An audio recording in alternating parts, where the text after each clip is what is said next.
Well, I think, the common media narrative in the U.S. is that China is being more aggressive.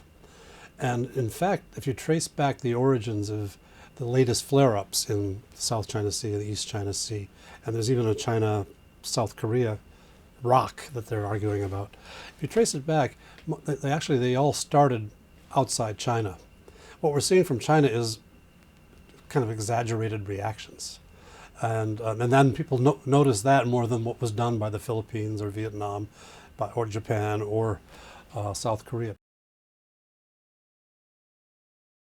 In the case of Japan, for example, there's a man who's governor of Tokyo. He's an elderly gentleman, long been a controversial figure in Japan, not very consequential to day-to-day government, but an idea guy, and he's been trying to move Japanese political opinion to the right.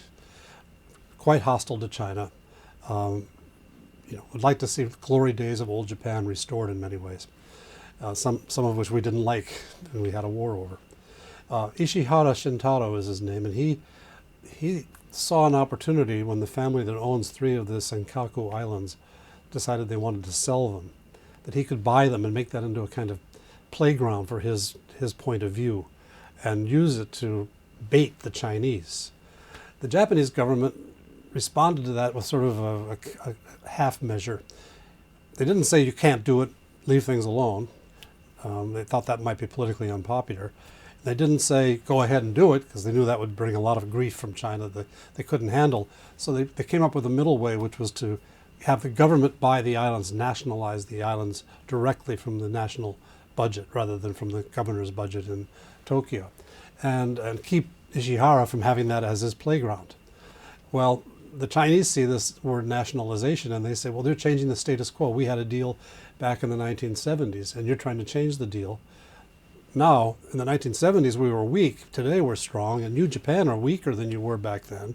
So the correlation of power has shifted, and you should be more respectful of our views, and therefore we're going to let you know.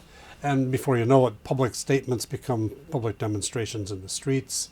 The government is sort of partly organizing them, partly restraining them, because it doesn't want to get on the wrong side of the people on the question of national pride and patriotic behavior. And we're in a political transition in China.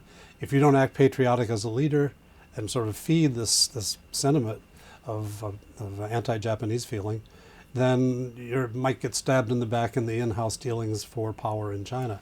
So it's a thing where we've created a kind of echo chamber. Japan is going through a political process of transitioning to a new leadership, very likely an upcoming election. Everybody in Japanese political life proceeds with that as background. China has a transition preceding this, and then this issue pops up, created by someone who's not in the national government of either. In Southeast Asia, the Chinese got a lot of attention this year because they took a position of establishing a municipality in some of the disputed islands. It's actually just a paper exercise. There are no new troops, no new civil authorities. It's just announcing that this territory is under a new kind of civil organization. Why did they do that? They did it because the Vietnamese did the same thing in June. They announced so the Chinese matched them. But the Chinese did it with their big media and a lot of noise, and Vietnam was never noticed it. We don't have reporters in Vietnam the way we do in Beijing. And so the reporting has been that China is upping the ante and taking an aggressive stance. But when the Chinese see these reports from Western media, they say, well, hey, we didn't start this, they did. Don't you ever notice that? And so you get all these bad feelings and even more anger builds up because they feel that they're doing the right thing to respond to what Vietnam did, and we're blaming them for what Vietnam did. So you can see how the emotions get wrapped up and then go back to the leadership transition and the politics, and it doesn't get any easier. This is a time we need to get past elections, past transitions, and allow some cool diplomacy to go to work. People really did not pay a lot of attention to these islands historically, whether in the East China Sea or the South China Sea, because basically they're hazards to navigation. You want to stay away from them because you might sink your boat going close. In the 70s, people started to say maybe there's oil and gas there. The drilling has produced some results. It's not stupendous. It's not a new Saudi Arabia. But there are some results, and Vietnam today is taking in thousands of barrels from some of the wells they have in areas off their shore. And so people think we ought to get in there before somebody else puts their straw into our reservoir and takes all of our oil before we get there. So there's a competition to get into it. Most of the big oil companies that I've had a chance to talk to don't think there's that much there. And certainly because it's a disputed territory, they don't want to get involved in this. It's politically too risky.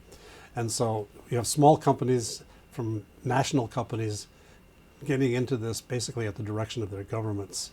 And it makes for, it's probably bad energy policy and sharp elbows in the fight for the access to this. Second category of concern is one that is being driven by domestic changes in all the countries concerned, which is the need for seafood.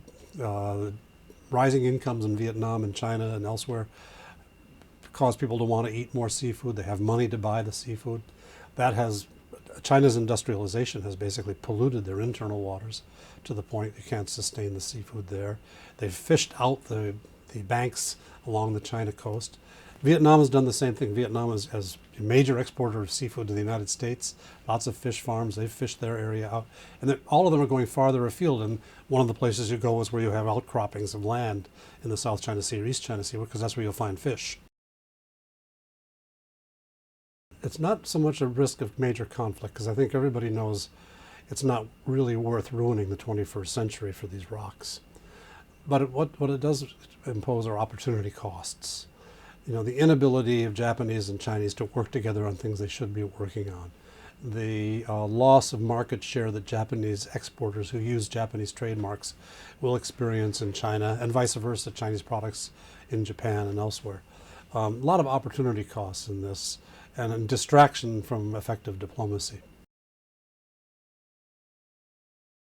My own belief is that we would take a lot of the fuel from the flames of these tensions in the East China Sea and the South China Sea if we could divert the competition for energy and the competition for marine resources into separate dialogues where they could be shared resources among all the claimants, and where we could have some supervisory rules and bodies to make sure we don't overfish and wake up in 10 years and find out the competition has left our grandchildren without marine resources in that part of the world or elsewhere.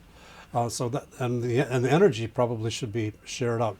New energy drilling techniques allow you to go down a kilometer and then across a bunch of kilometers to drill in somebody else's territory. And so as a practical matter, it probably would be a good idea not to try to rely on exclusive economic zones to determine what you're going to do, but to find some energy sharing mechanism. Now that would be very difficult. But what would be really difficult is to try to settle the sovereign claims.